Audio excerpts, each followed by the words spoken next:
What's up, Leo? Freak Daddy Brown, the host of the Screw the Pooch podcast and also the host of the Classic Rock 92.1 morning show in Lexington, Kentucky. And look how lo-fi this is. I'm in my car. This is my studio. I'm scraping by. I'm trying to get out of a pooch groove that I've got going on right now.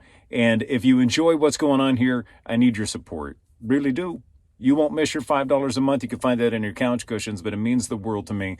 So support me over on Patreon. As I like to say, there are two types of people in the world. There are those who have screwed the pooch, those who will, and then a strange third kind that's willing to share. That's what this is about. Hopefully it's inspirational. Enjoy the podcast. Click the link below. Check out the Patreon page. I really appreciate the support. Thank you so much. So, Adam Sizemore, you're with Bluegrass Cannabis, Yes, right? Tell me a little absolutely. bit about what you're doing now. So Bluegrass Cannabis Company, my wife started working on that project around 2016 when she launched. She was having a lot of success with a nicotine brand at the time called Mr. Salty, which I'll go into a little bit of that later. Um, but in 2016, when she started getting successful in the nicotine industry, she started gearing towards trying to promote medical marijuana and the benefits of that in Kentucky. So for the past, roughly since 2016, 17, she has spent a lot of resources just trying to educate the public as well as lawmakers on the benefits of medical marijuana alongside many other organizations.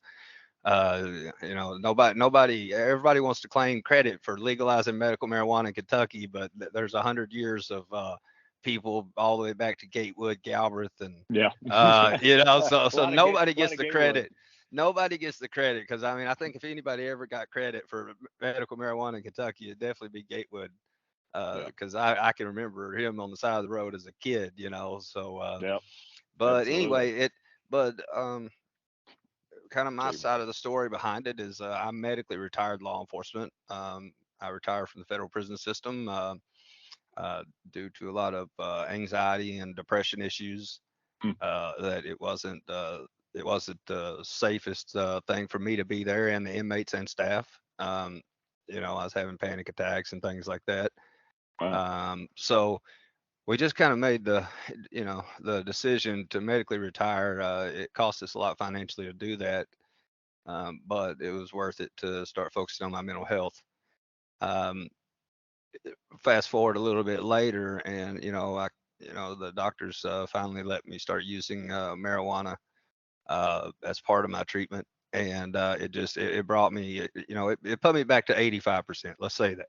Let's say I'm not Wow. 100%, but let's say it brought me from 40 or 50% of me to 80%. And right Wow. now I live with that. And so that's why I'm not giving medical advice. All right. And no Right. way, shape, or form are we giving any kind of medical advice. I'm just, Yeah. I guess the technical word would be anecdotal, whatever the FDA wants to call Yeah. it, Sure. evidence, just that it helped me. Yeah.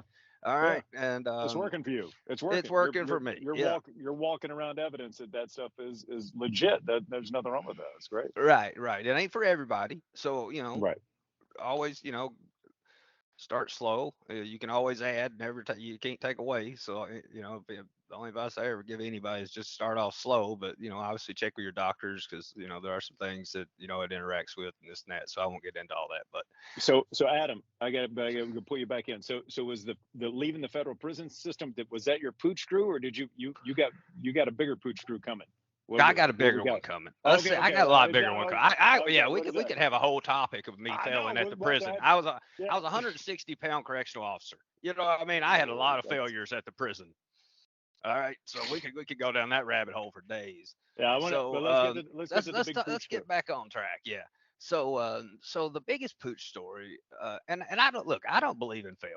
All right, so I have a hard time with this topic because nothing's a Hey, failure. but There's a time where you didn't succeed, but you learned But from it. Adam, but that's what this thing is all about, is the fact that you could get you could think you've screwed the pooch the biggest you could possibly screw it. And it's an opportunity if you see it right, right? You've been there. Absolutely, You know that. absolutely, That's what this is about. absolutely. So like when my wife and I, um, so when she started the company Capital Vape in Frankfurt, and she started making e-liquids and things like that. Uh, One of the first things she did was she saved up money and this and that, and I helped her to go on a trade show, and I think it was St. Louis, Missouri. This was somewhere around 2015. So her and her business partner on a new company called Crystal Distribution. Her and Brian and me and everybody got all geared up to go to this show like we were going to conquer the world. We had the brand new strawberry milk, 3 milligram, that just like the industry did. Like it just Right. looked easy for us, right? We was looking at what Yeah. everybody else was doing back then. It was the Wild Wild West. Yeah. The FDA wasn't regulating anything. So anybody could start an e-liquid line and buy a label printer and you could basically make You the got a stuff in the business. back of you got a business. And look, there's a lot of people in the vape industry that went from being homeless to millionaires overnight, and that Wow. explains some other topics, maybe Sure. why there's some issues, in the advertising side of the vape industry. But our first trade show, just to get a long story short, we sold 0 bottles of juice. We didn't sell one to a retail customer. We didn't sell one to a distro Mm. customer. We didn't sell one to a wholesale customer. It was the most embarrassing uh loss of like $10,000. I guess we Yeah. just assumed that if you threw money at something and made it look decent and went to a show, we thought that would turn into success, but it Yeah. turned into we were just the guys knocking off the successful guys already. Mm. So the thing I learned from that is that we went back to the drawing board and said, okay, we're not providing a solution to a problem. Mm. All right, so that's where we looked at the industry in the nicotine industry at the time, and we said, how could we solve a problem? And at that time, the industry had left the billion smokers that still existed. And if anybody's interested, and sorry to plug something else, but there's a great documentary that just came out called Big Vape on Netflix. It just launched last week. Oh, well. It's one of the most neutral documentaries that I've seen on vaping. That kind of shows Okay. both sides. I don't agree with all of it, but it does give a good attempt at showing both sides. Okay. But at that time, the industry had kind of forgotten about the smokers, the billion people that were still smoking cigarettes, and they were Mhm. chasing at the time. I don't know if you remember, like, but it was just this big fad of like people blowing big clouds of smoke or vape. Yeah. Uh, The bigger smoke, yeah, the better. and, Yeah. and Yeah. me and my Mhm. wife always looked at that like, man, like that's not going to fly. That's not what this is about. This is Right. about Right. like people like us that were 2 pack a day smokers, Yeah. just trying to quit cigarettes. And Yeah. most Yeah. people that smoke cigarettes aren't really trying to advertise it. So, Yeah. so it Look at just my kind of smoke. happened. So just happenstance, that was when Juul had just launched the market. They were just absolutely exploding. You can learn about them. I mean, they were like, I think they made a new phrase for them called a decacorn or something, Mm. because they are a decacorn. They called it, not a unicorn, because they were the fastest growing company in like the Oh. history of the Oh. world. Oh. I see. Because it grew Uh, like it's not even a unicorn; it's a decacorn. I got you. Yeah. right. Wow. Mm. Um, and so I couldn't believe it, man. I saw this little device, and people were paying $15 for 3 pods. Me and my wife went to a football game. We went to a Bengals game with her partner Brian at the time, and he bought one of these because it was whatever, he could just hit it and go on. And me and my wife were just infatuated by it. Like, what? Like, people pay $15 for 3 milliliters of this stuff? Yeah. Like, what a ripoff. So she had the idea, like her and Brian anyway had the idea of like what if we just made the stuff to put in these devices? And Brian and my wife started a little Reddit group and a Facebook group, and this was a long time ago. And the brand just exploded Wow. from back then. I mean, if anybody sees that, I mean, Juul had a 6 month waiting list to get their products back then. So it was just it was just a perfect tidal wave, Wow. and we launched well, they launched at the right there at the same time as all that was happening, and it was just they exploded onto the market and became one of the largest e-liquid companies in the country. For around 7 years, and that's what led to the Bluegrass Cannabis Company being formed. Yeah, and that's awesome. And then, was there something else? Did the tobacco, did the vape company, the nicotine company have an issue, or what's going on there?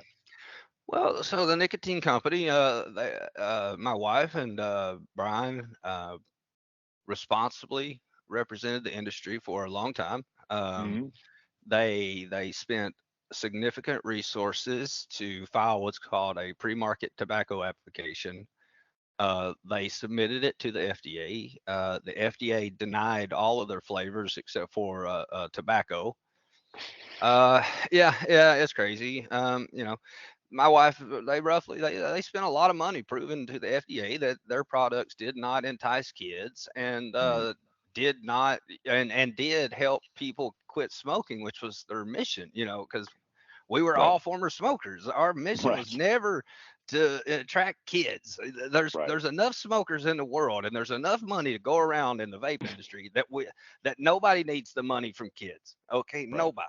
So I get it's a problem, it needs addressed, but I don't agree with how it's being addressed. But so yeah, I mean, I was so they denied all their flavors. Most of the industry started jumping through hoops, trying to stay legal, finding loopholes. My wife and Brian, they just didn't have the appetite for it. They were like, look, the government shut us down. Let's just focus on moving forward. And medical marijuana had always been their focus, as well as nicotine and getting people off cigarettes. But we'll see. I think Brian said they're resubmitting their FDA application hopefully this week for the nicotine product. Correct. And yeah, look, I mean, the science is paid for. Maybe a different I don't know. Maybe something changes in the future that these products can come back onto the market and they can go back to creating former smokers. But for right now, they've kind of just got Mr. Salty on limbo, and it sucks because it's hurting a lot of people. It shut down a lot of jobs. Yeah, it was a big brand. It was a huge brand. There's still a huge demand for it. It's just, my wife and Brian have always said they were going to play by the rules and follow what the FDA told them to do, and they have. Smart. Unfortunately, it didn't. A lot of these devices. Anyway, let's not get into the whole vape industry. So, but bluegrass cannabis now in full swing. If somebody is, do you have an online retail? Is there a way that anybody can get it that way? Yes. So I mean, it's really hard not to find it. We'll put the link below, but I just want to let you tell us this real quick.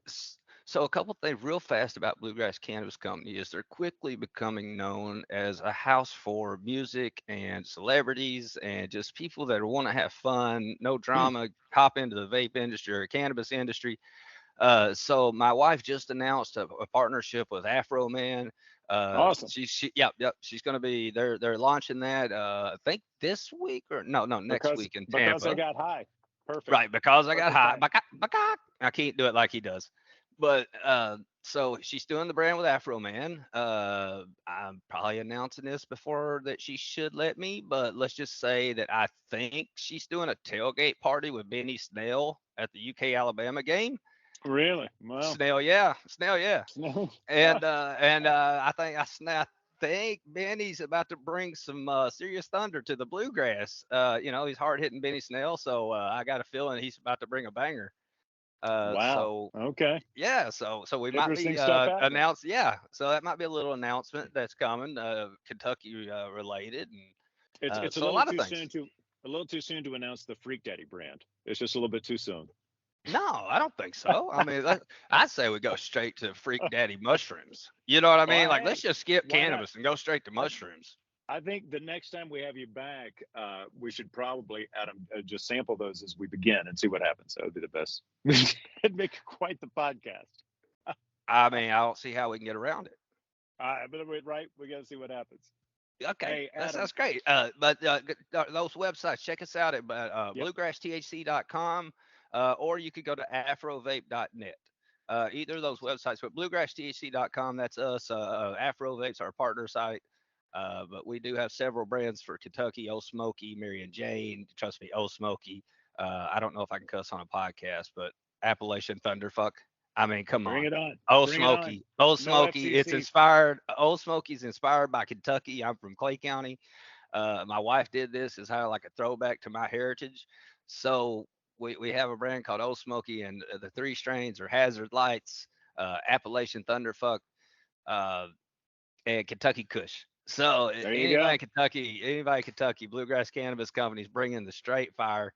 Yes, we're proud of where we're from. We're homeboys, my friend. We're homeboys. Yes, we We're are. Kentucky boys. Proud Well, of I it. thank you so much for your opportunity to come on here Yeah, today. my friend. And Adam, anytime you want us, you let us know, man.